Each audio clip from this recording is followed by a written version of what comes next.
Lahap garis keturunan. Bab 292. Dipelihara. 10 Kaisar Agung jadi kian bersemangat. Melihat kegembiraan di mata ke-10 Kaisar Agung, Sander Ye mengernyit. Tatapan mereka terlalu psikopat. Ruang waktu di samping Sander Ye terbelah. Seberkas sinar keluar. Belasan aura kuat mengalir dari kiri dan kanan Sander Ye. Bang! Ruang waktu di sekitar Sander Ye hancur. Ke-10 Kaisar Agung terdorong. Di samping Sander Ye, ada Taraf, Binitaki dan lainnya. Master top lainnya dari keluarga yang alam semesta Guanxuan datang melihat Taraf beserta yang lain. Para master klan Botian mengernyit. Datang begitu banyak master lagi.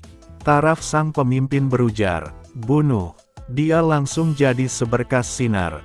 Binitaki serta yang lainnya juga segera menyerang. Perang dimulai lagi. Dengan kedatangan master puncak alam semesta Guanxuan, master klan Botian mulai tertekan. Master top alam semesta Guanxuan yang bahkan mampu melawan alam semesta nyata, tentu saja nggak kalah dari klan Botian.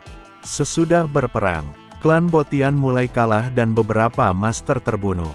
Sander Ye membuka telapak tangan. Pohon keramat alam muncul. Dengan pikiran, pohon keramat alam langsung menjadi bayangan virtual. Dan muncul di seluruh dunia Botian yang panjangnya 100.000 kaki. Lalu sinar-sinar hijau menyelimuti semua master alam semesta Guanxuan yang ada di sana. Penyembuhan berkelompok. Dengan munculnya pohon keramat alam, niscaya kian memperburuk situasi klan Botian. Karena mereka nggak mampu mengalahkan Taraf beserta yang lain dari alam semesta Guanxuan. Dan dengan bantuan pohon keramat alam, mereka sama sekali nggak mampu menimbulkan ancaman bagi master alam semesta Guanxuan. Bang! Di angkasa, Arya dan Darno Botian mundur bareng. Sesudah berhenti, Darno Botian nggak beraksi. Dia menunduk dan melihat master klan Botian terus mundur. Wajahnya sangat muram. Ternyata kalah. Melihat Taraf beserta yang lain, wajah Darno Botian sangat muram. Dia nggak menduga alam semesta Guanxuan punya begitu banyak master yang sekuat itu. Dia ceroboh. Ah! Jeritan melengking dari bawah. Kaisar Agung lainnya terbunuh. Darno Botian berujar, mundur ke perbatasan. Dia melambaikan lengan baju. Di dunia Botian di bawah ruang waktu terbelah. Itu gelap gulita, agak mengerikan. Mundur ke perbatasan. Sesudah mendengar perkataan Darno Botian, para master klan Botian segera mundur menuju celah ruang waktu. Tentu saja, Tezaan beserta yang lain gak akan membiarkan mereka mundur dengan selamat. Melainkan mengejar mereka. Suara wanita misterius itu terdengar. Jangan biarkan mereka memasuki perbatasan itu. Sander Ye segera berujar, jangan mengejar ke perbatasan. Mendengar kata-kata Sander Ye, Taraf beserta yang lain segera berhenti. Ketika mereka berhasil mencapai celah ruang waktu. Tapi dua master Kaisar Agung lagi tertahan. Para master papan atas itu sudah mundur ke dalam celah ruang waktu. Tapi masih banyak master klan Botian yang kekuatannya relatif lemah, sehingga nggak sempat mundur ke sana. Binitaki melirik Sander Ye dengan tersenyum. Apa yang harus dilakukan dengan semua master klan Botian ini? Sander Ye berujar, bunuh semua. Binitaki tersenyum, oke. Tezaan berujar, Bitian, ampuni mereka yang punya garis keturunan Botian. Binitaki tersenyum, paham. Dia dan Taraf menyerbu master klan Botian di bawah. Tak lama kemudian, terus terdengar jeritan, pembantaian. Sander Ye melihat Binitaki suka menendang kepala orang. Dia jadi sedikit mati rasa. Karena semua master top klan Botian sudah mundur. Biarpun mereka yang tertinggal nggak lemah kekuatannya. Mana bisa melawan Binitaki dan lainnya. Jadi, ketika kedua belah pihak bertemu, itu jadi penekanan sepihak. Di angkasa ketika Darno Botian menyaksikan kejadian ini, ekspresinya muram. Sander Ye melirik Darno Botian yang juga menatap balik Sander Ye. Alam semesta Guanxuan, kita tunggu dan lihat saja. Dia berbalik dan menjadi sinar menuju celah di kejauhan. Kecepatannya sangat tinggi. Dia menghilang di celah ruang waktu dalam sekejap. Tezaan dan lainnya nggak mengejar. Bagi master seperti Darno Botian, sangat sulit untuk menahan lawan kalau lawan nggak mau bertarung sampai mati. Sander Ye melihat celah yang sudah pulih di ruang waktu, dan bertanya dalam hati, "Senior, kenapa nggak boleh masuk?" Wanita misterius itu berujar, "Batas itu adalah batas ruang waktu di alam semesta ini. Itu sangat kacau. Ada turbulensi ruang waktu di mana-mana. Bahkan Kaisar Agung masuk pun nyawanya akan berbahaya. Dulu, banyak master alam semesta nyata terkubur di sana. Alasan klan Botian bisa bertahan waktu itu adalah karena tempat ini sangat istimewa. Bahkan alam semesta nyata nggak berdaya. Kalau nggak, mereka pasti sudah hancur waktu itu." Sander Ye bingung. Lalu kenapa mantan klan Botian bisa masuk? Wanita misterius itu berujar, "Karena klan Botian punya senjata ilahi, yaitu roda ruang waktu, yang bisa menekan turbulensi ruang waktu. Bukan hanya bisa menekannya tapi juga merangsang kekuatan turbulensi ruang waktu. Jadi bahkan alam semesta nyata juga nggak akan masuk ke sana untuk bertarung dengan mereka." "Sungguh merugikan," Sander Ye berujar, "Senior. Apa itu batas ruang waktu alam semesta ini?" Wanita misterius itu berujar, "Perbatasan alam semesta ini." Sander Ye, "Apa ada alam semesta di luar batas alam semesta?" Wanita misterius itu berujar, "Aku nggak tahu. Tapi sekarang hanya ada sedikit orang yang bisa menembus batas alam semesta. Mereka harus membayar harga tertentu. Orang terakhir kali yang mendobrak batas alam semesta adalah kakak tertuaku. Sejak dia, nggak ada lagi yang bisa menembus batas alam semesta. Sesudah dia tertahan oleh bencana alam semesta, dia sudah nggak punya waktu luang untuk mendobrak batas alam semesta." Sander Ye mengangguk, "Paham." Tezaan muncul di depan Sander Ye. Arya serta si putih juga muncul di samping Sander Ye. Melihat Tezaan, Arya dan si putih merasa bersalah dan mengelak ke belakang Sander Ye.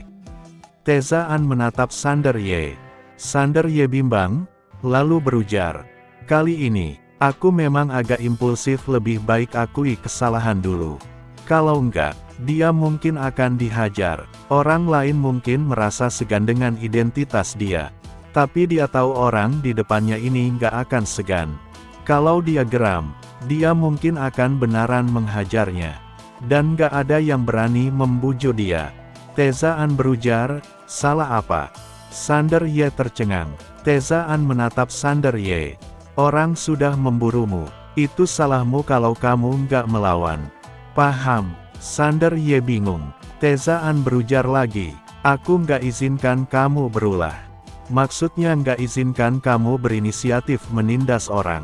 Tapi kalau orang datang menindasmu, kamu harus lawan. Paham?" Sander Ye mengangguk, "Paham." Tezaan mengangguk. Seorang wanita muncul di depan Sander Ye. Itu Binitaki. Binitaki membuka telapak tangan. Ada manik darah sebesar kepalan tangan, memancarkan kekuatan yang mendominasi. Sander Ye terkejut, "Senior, apa ini?" Binitaki tersenyum. "Garis keturunan Botian dari klan Botian. Tapi, nggak begitu murni." Sander Ye membuka telapak tangan. Setetes darah itu masuk ke telapak tangan dia. Merasakan darah Botian di telapak tangan. Sander Ye terkejut. Darah klan Botian memang super kuat. Binitaki berujar, "Telan langsung." Sander Ye mengangguk. Dia langsung menghancurkan setetes darah itu. Sinar darah tenggelam ke dadanya. Bang! Sander Ye jadi pria berdarah. Garis keturunan iblis gila aktif lagi. Saat garis keturunan iblis gila diaktifkan, seluruh tubuh Sander Ye gemetar. Niat membunuh dan permusuhan, yang berujung memenuhi otaknya. Dia ternyata punya pemikiran mengerikan. Ingin membunuh semua orang. Apalagi, tekad pembunuhan kian kuat. Sander Ye mengepalkan tangan. Dia menekan niat membunuh. Sementara garis keturunan iblis gila, Menyerap darah Botian dengan rakus. Garis keturunan Botian gak akan menunggu ajal tiba. Dia juga mau melahap balik. Tapi, dia dalam tubuh Sander Ye. Mana bisa melawan garis keturunan iblis gila. Sesudah sesaat, garis keturunan Botian benaran ditekan. Lalu secara bertahap dilahap garis keturunan iblis gila. Garis keturunan iblis gila Sander Ye menjadi kian kuat. Nggak hanya itu, auranya juga melonjak dalam waktu singkat. Bang! Sander Ye langsung mencapai ranah asli. Sesudah mencapai ranah asli, aura Sander Ye masih terus meningkat. Karena dia terus menekan ranahnya selama ini. Jadi, sesudah melahap sebagian garis keturunan Botian, dia nggak bisa menekan lagi. Dia mencapai ranah Insan Xian. Insan Xian, ketika dia mencapai ranah Insan Xian, aura Sander Ye melonjak ekstrim. Tezaan menghampiri Sander Ye, lalu menekan bahu Sander Ye. Bang! Aura Sander Ye tertekan, lalu secara bertahap tenang, Tezaan berujar, pulang ke Guanxuan. Dia langsung mengajak Sander Ye pergi. Semua master alam semesta Guanxuan juga pergi.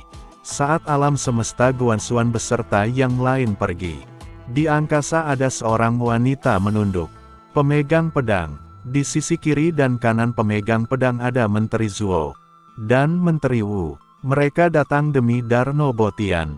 Ketika melihat alam semesta Guanxuan melawan klan Botian, mereka nggak beraksi. Ruang waktu di depan ketiganya mendadak bergetar dan terbelah. Seorang pria keluar, itu Darno Botian. Melihat Darno Botian, Menteri Zuo mengernyit. Pemegang pedang menatap Darno Botian dengan wajah tanpa ekspresi. Darno Botian menatap mereka bertiga dan berujar sembari tersenyum. Kalian bertiga, apa mau bergabung? Bergabung. Sesudah mendengar perkataan Darno Botian, Menteri Zuo maupun Menteri Wu tercengang. Darno Botian tersenyum. Biarpun kita adalah lawan, alam semesta Guanxuan juga musuh kita. Setahuku, alam semesta Guanxuan barusan menyerang alam semesta nyata. Bahkan sampai olah dewa nyata. Dia tersenyum. Kenapa kita nggak bergabung untuk menghancurkan alam semesta Guanxuan dulu? Isi alam semesta Guanxuan milik alam semesta nyata. Kami hanya mau darah keluarga yang... Bagaimana? Pemegang pedang menatap Darno Botian dan berujar. Tahukah kamu seperti apa? Darno Botian tersenyum. Seperti apa? Pemegang pedang berujar. Seperti orang bodoh. Darno Botian terpana. Bersambung.